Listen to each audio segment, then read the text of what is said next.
Good morning and welcome to today's edition of Searching the Heart.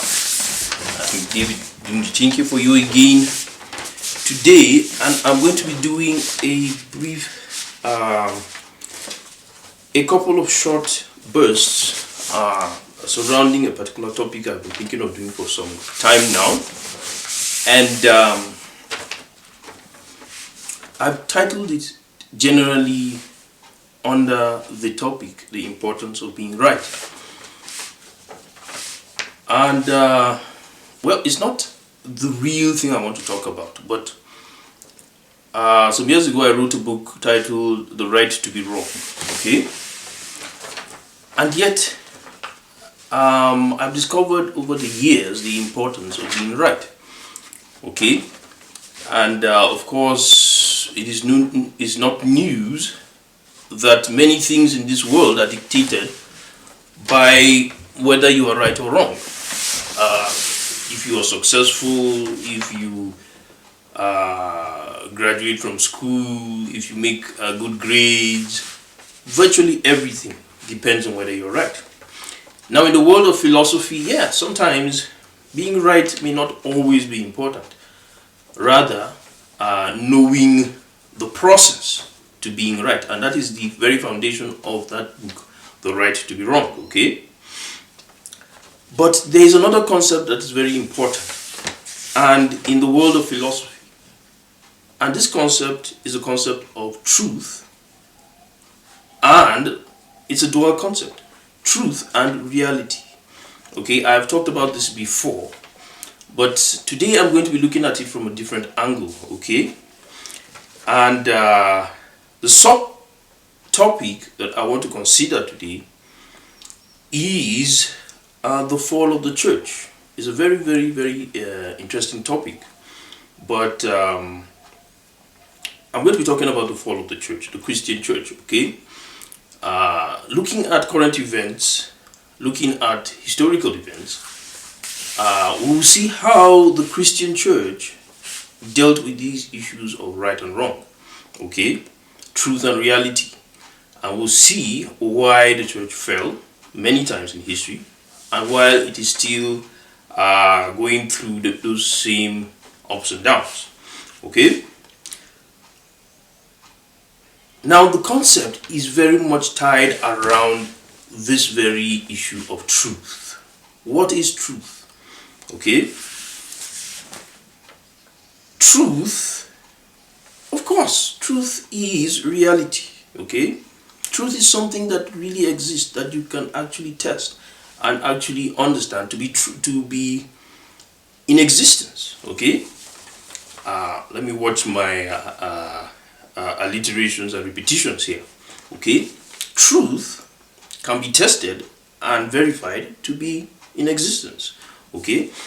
And from the beginning of time, the Christian church has tried to claim a kind of foundation based around truth. Of course, the Christian church has not been there for all generations, but it can trace its history back to the very beginning of the generations, okay? And so it has a claim, or claims to have the right to whatever is true, okay? But what I've just defined is also the same definition for reality, okay? Reality itself is truth in that sense. But what the church really has some kind of superintendence over is the concept of moral truth, okay? Moral reality.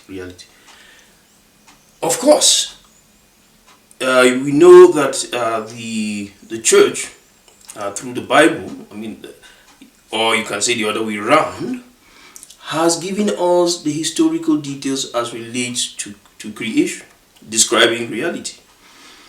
But it stops there, because as we all know, we already understand that the church does not claim to have, or the Bible does not claim to be, a science material. Okay, science took over from the church at a point and continued to define what reality is. of course, in the process, discounting or disagreeing with the church about the source of reality. Okay, talking about God now. Okay, so the church actually has majors on trying to describe moral truth. Okay, moral truth, and in that sense, defines a character that only belongs to human beings. Okay, human beings tend to want to live being guided by a certain set of values that, are superior to whatever animalistic values there is out there. Okay, now the problem with moral truth is that the animal kingdom may not really chime into this kind of truth. Okay, and this is where the separation between our truth, moral truth, and reality come in. Okay, reality dictates that a carnivore such as a lion, a tiger, a bear might attack and eat a lesser equipped animal like the deer, the cow, the buffalo, so on and so forth. Okay, for its food. Okay, so this is reality. So how do human beings describe this reality? How do they deal with this reality? How does the church, for instance, deal with this reality? And we see today that, and it has been an issue throughout history, okay, that a stronger person can attack a weaker person and kill the person and dispossess the person of his goods. And that is also recorded for us in the Bible from the very beginning. Okay, in the person of Cain himself, who killed Abel. Okay, and this is the beginning of the discourse between moral truth and reality. Okay, moral truth and reality. Okay, truth is a very broad concept. Okay, and so in describing truth, you must have to deal with reality. Okay, because reality itself is truth. Okay, but moral truth, ethical truth, in other words, has a very different definition about it, and it is a truth that is given and known among human beings. Okay, because we are born with a sense of morality. Okay, that means we care for one another and we care for the greater environment. And this is what Christianity, okay, tries to help us with. Okay, vis-a-vis the Jewish foundation of Christianity itself. Okay, and this is the fact that, okay, human beings were created and mandated to take care of the whole world, found in Genesis chapter 2, verse 15, okay, and Genesis 1, verse 26. Okay, they were created, male and female, and given a mandate over the whole world, because they are the only beings that have this capacity to reason beyond reality and be able to conceptualize moral truth. Okay, and okay, their job was to take care of the world. And so as opposed to what the scientists have always claimed, that human beings are just mere animals who have evolved over millions of years, the Bible asserts that they were created and put here deliberately to indulge or to take care of the world, representing the God that created the world. Okay, He put them there as His representatives. Okay, because they are the only animals who have that capacity to conceptualize moral truth. Okay, as opposed to just merely reality. Okay, but you find that through history, even though the church has appreciated this and has been able to conceptualize this within the pages of the Bible, of course, we know that even the church itself did not create the Bible. Yes, the church actually was founded out of a society that already had the Bible, okay? And of course, the Bible is divided into two parts, the Old Testament and the New Testament. And it's the church that was responsible for writing the New Testament, while the Jewish religion, okay, wrote the whole Old Testament, okay? So this is what has happened. Now, while reality constitutes the whole knowledge of good and evil, and this is also seen in chapter 2 and chapter 3 of Genesis, the book of the beginning, reality conceptualizes the whole idea of good and evil.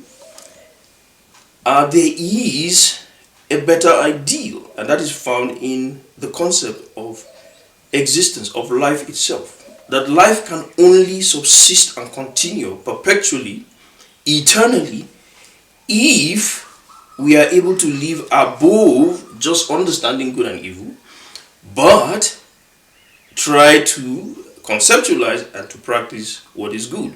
Okay, and that is just what is conceptualized in the difference between what is described as the tree of life, and the tree of the knowledge of good and evil. Okay, and so this is what we see, that the knowledge of good and evil, okay, alone does not help human beings. Instead it traps us in a cycle of the food chain or the food web. The lion has to depend on the lamb, and his life circulates around that, okay, for food. Now, this is the very concept that the Bible tries to liberate from the very beginning, okay. And the book of Isaiah, chapter 11, it is clearly stated that what, at the very end, when all things come to light, the human beings will live in peace with these wild animals, and the wild animals will no longer depend on the carnivorous spirit to eat. Now, this has already been proven even by science itself to be possible. Okay, carnivores have been taught to have empathy. Okay, to help other animals. Okay, not to depend on other animals, as long as, of course, the human being exists to feed them. So this has been proven even through science, and the Bible already stated that this is possible, and this will be done. And so we're not going to dispute with that, okay? That human beings have the capacity to enable the world in such a way that it lives beyond just the food chain, okay? Or beyond chaos, beyond just the knowledge of good and evil, but aspires to a higher ideal, okay? So this has been proven. It's not something that we have to really struggle with, okay? So, having understood this, has the church been able to actually propagate this message to the rest of the world, vis-a-vis its historical disagreements with science? This is the question we have to ask. Well, what has the church really discovered? Historically, the church discovers that human beings, as individuals and as a community, though able to appreciate good as a concept, which is moral truth, are very much drawn to another concept called evil, which is found within reality itself. Okay, they are drawn to evil. They prefer to kill another person and eat what belongs to that person, rather than to go through the toil of planting, okay, and then harvesting food, which takes a long time and a lot of discipline and a lot of personal sacrifice, okay? So human beings the church has discovered this, that this is what human beings tend to do rather than to do good. But at the same time, human beings also are the only creatures on earth that have this awareness of moral truth and are willing to perpetuate moral truth. Okay, empathy, love, peace and tranquility, and are not just reliant on the quick source of food which is very close by. So the church, while discovering this, has continued to struggle with this through the centuries. Okay, and at the end of the day, with all through these struggles, not just the church but leadership as a whole through human history has discovered that the greater good, a concept called the greater good, can be created when a little evil is allowed, especially the one you cannot do anything about. Okay, because human beings, though at the top of the food chain, are not God. Okay, they are not all powerful. Even science has not become all powerful yet. Okay, so they discovered that just by allowing a little evil, the greater good can be sustained while working towards a greater ideal. Okay, so this is just the discovery, and this is what has defined the church, the Christian church, as we see it today. Okay, it aspires to the greater good while allowing a little evil. But will this suffice? Will this work? We've spent a lot of time talking about truth and reality and how the church has tried to balance these two things, and not by its own doing, but relying on the historical records of the Bible to bring out the message hidden within this, believing that an omnipotent God, or the omnipotent God, was the one who stored these things right in there. Okay, so the church was created not by its own will, but by the appearance of a man called Jesus Christ on the earth. Okay, that was about the end of a period, a 3,000-year period, right in what today we call AD, the first century AD. Okay, he appeared at that time, was born into the world, and he was believed to have been born by a virgin that had never, of course, slept with a man. And he claimed, he performed miracles. At the end, he was crucified, killed by the Romans, and resurrected on the third day. Right? What was his appearance all about? And it was very simple. And what he was trying to say was very simple. This was a man who did a lot of wonderful miracles, claimed to be God or the Son of God, but allowed himself to be killed by human beings, the Romans themselves. Okay, although he resurrected on the third day. And what was he saying? That the only way to conquer this evil that has perturbed human existence from the very beginning is through self-sacrifice. Okay, just a little sacrifice on a daily basis, just a little, ignoring those things that we would have wanted for ourselves. The lion, when the lion sees an animal, he just goes for that animal because he's hungry. Okay, as long as the lion is hungry. If you meet a lion that is not hungry, he's very harmless as long as he doesn't see you, okay, in his territory. But if he's hungry, he sees an animal, he will just attack that animal. Being able to surpass these instincts is sacrifice. Okay? And the expectation is that we human beings are able to just douse that part of us that tells us we must have this thing or that thing. Okay? We must have our way. Okay? We must be dominant in this relationship. Just suppress it a little.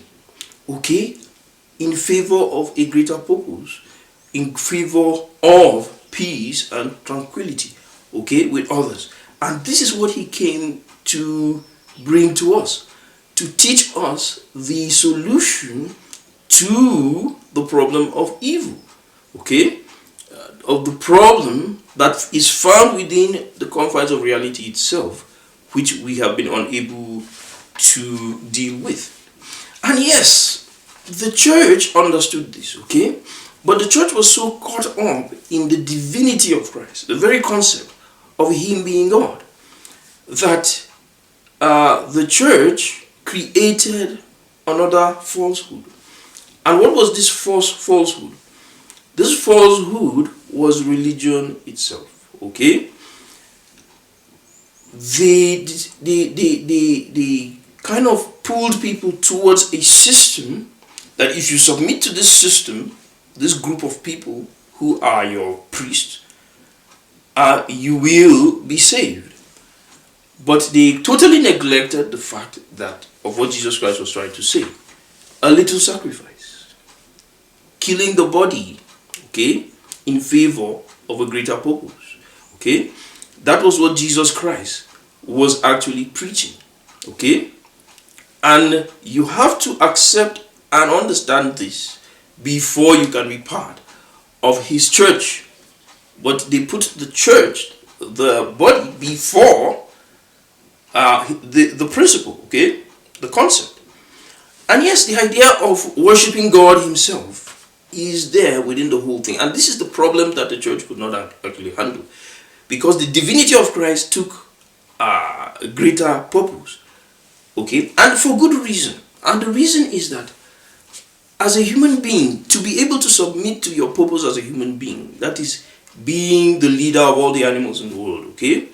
Looking after the earth, you have to love more than just the earth or yourself. You have to love God, a greater purpose, a greater person, greater than you. Yes, and it is valid. And that is why the church actually struggled with this. But up to today, the greatest problem in the church is the argument of what our own effort, the limits of what we can do by ourselves to conquer sin, where it can be determined, okay? And this is the problem. And so through the history of the church, leaders of the church decided to come hard on people, okay? Sometimes by arresting them, putting them in prison, and killing them just to make them to submit to the church. And this was one of the mistakes of the church, you know, to make people to submit to this discipline, okay? Because human beings found it very difficult to discipline themselves, to do just that small sacrifice, okay? And so that the whole world would be at peace, okay? So they felt if we bring a gun and we arrest them and put them in jail, they're going to do what we want. And of course, that created a big problem in the church, of course.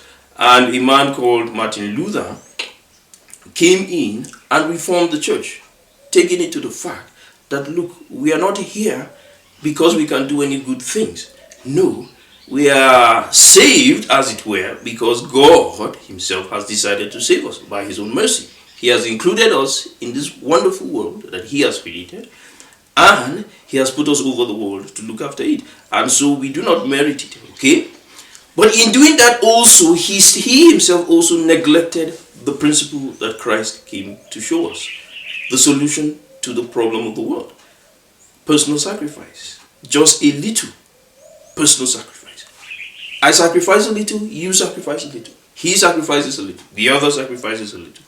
And we come together in agreement, and we now can, you know, take care of the world and rule over the animals and everything in it, as we are doing anyway. Okay, so but with more success. Okay, so this is what it is all about, and the church discovered this.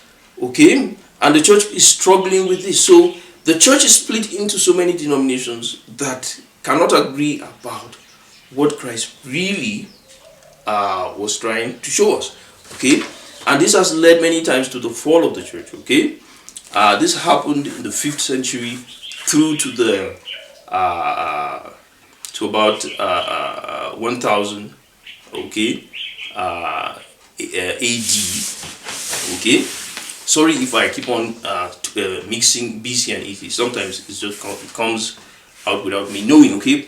I think in the previous video I said BC instead of AD, and the editing couldn't get to that, okay. So about 1000 AD, the church fell, okay, and that brought about the rise of Islam, okay, between the 5th century AD and 1000 BC, okay. We're going to talk about Islam very soon, okay, but let's take a short break after this, before we do that.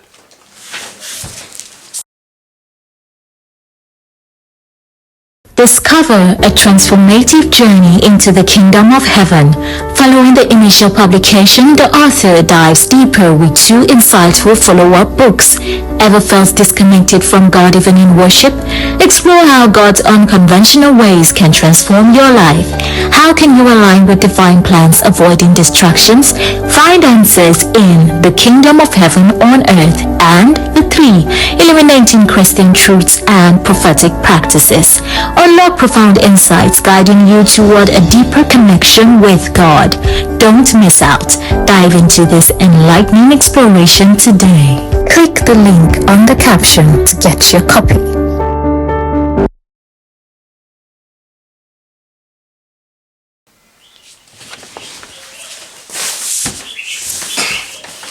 So, remember our subtopic. The main topic is the importance of being right. The subtopic is the fall of the church, okay? We've said very clear that the church has fallen many times. First time between 5th century AD and 1000 AD, okay? So that is the 10th century, of course, okay? So this happened, okay? There was a period called the Dark Ages, okay, and there was a revival of the church, okay. Within this period, of course, there was the dialogue between science and the church, and of course this was a very detailed process. And one of the things I've tried to emphasize is that the church was very much involved in the process of the birth of science, okay, as a concept, okay. It created the liberal environment enabling scientists to work, and also the environment of academic debate, okay. This was what marked the church from the very inception of it in the 3rd century right up to the time it fell, okay. Academic debate. When it lost academic debate and started using force, that's when it fell, okay. So but that academic debate continued, okay, was a legacy of the church, okay, and it gave birth to the scientific community, okay, within the church, that broke away, began to criticize the Bible, and broke away from the church, okay. So this is what happened, okay. So of course the break of the church led to the creation of so many denominations, and of course this itself can be seen as a failure, okay. But that situation has created something, and one of the greatest failures of the church is the emphasis on ethnicity. The second major fall of the church is the transatlantic slave trade, okay.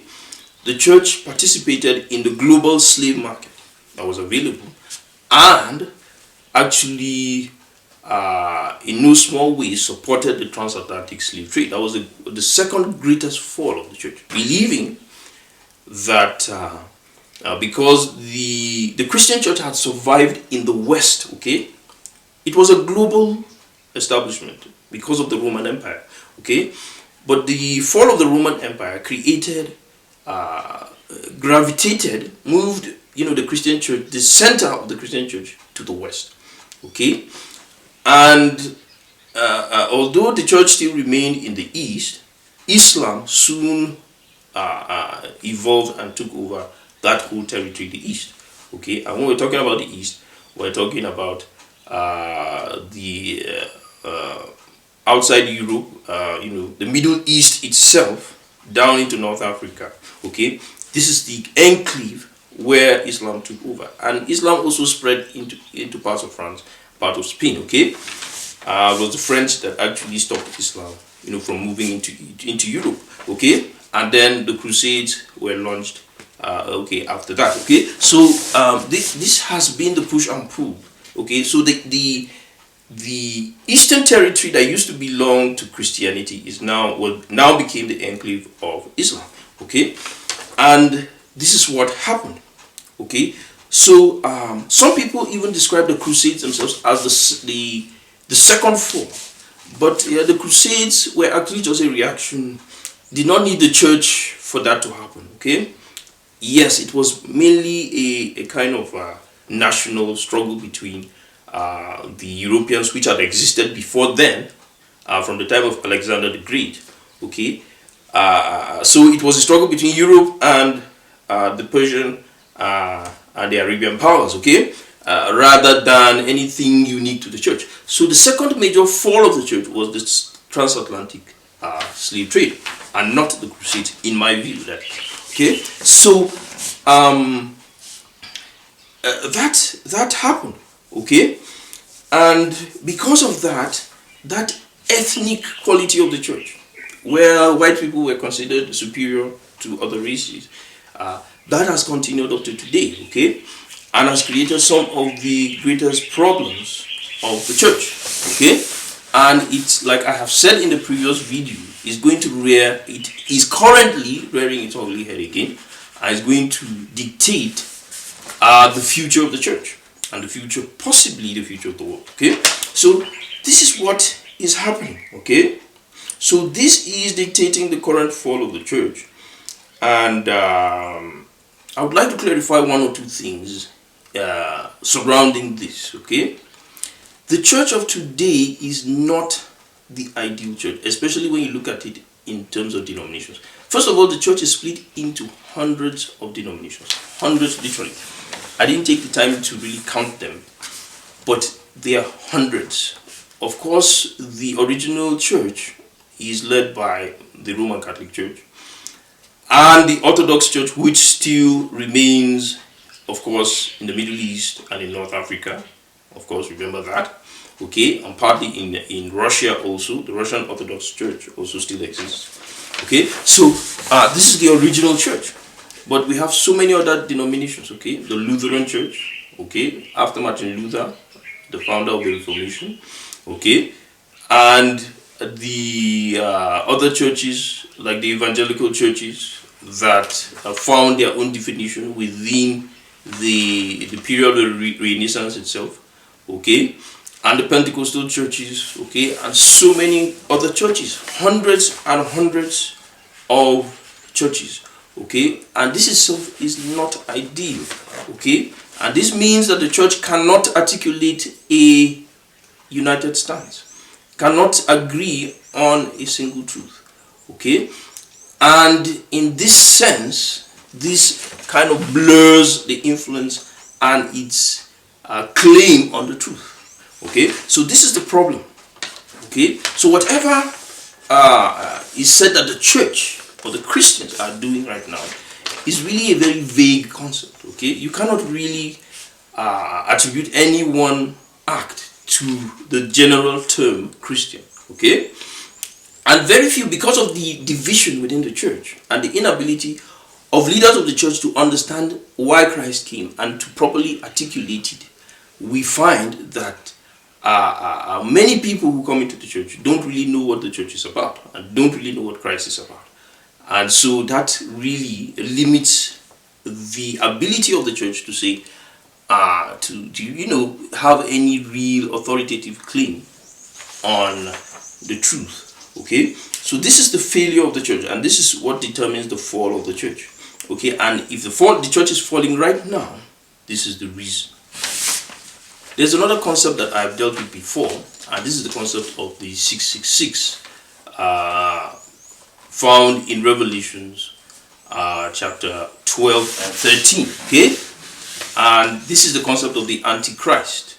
Okay, the Antichrist is that pseudo church that will arise at the end times. Okay, it's described by the Apostle John. Okay, and in his time, he was probably talking about one of the Roman empires. Okay, emperors, and the way he was going to persecute the church, and he was going to, deny the authority of Christ, of course, and superintend over, he should try to destroy the church. Okay, but it is also believed that this will continue to happen. Okay, until the very end, and of course it's described by three forces. Okay, which is Satan himself, that describes evil. Of course, we know God describes good. So Satan tries to mimic God by taking over the world that God has created. Okay, so Satan himself and a physical world government will work under Satan, under the authority of Satan. Probably not openly saying I am Satan or I work for Satan. No, but preferring to use evil methods rather than godly methods to rule the world, as it were.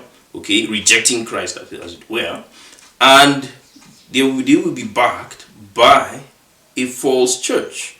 Okay, a false church, and this false church is described as Mystery Babylon. Okay, it is called Mystery Babylon. Okay, it is going to be that priestly arm of that system that tries to give credit to that government, and of course at the same time, of course, giving credit to Satan himself. Okay, claiming to be the prophet of the time.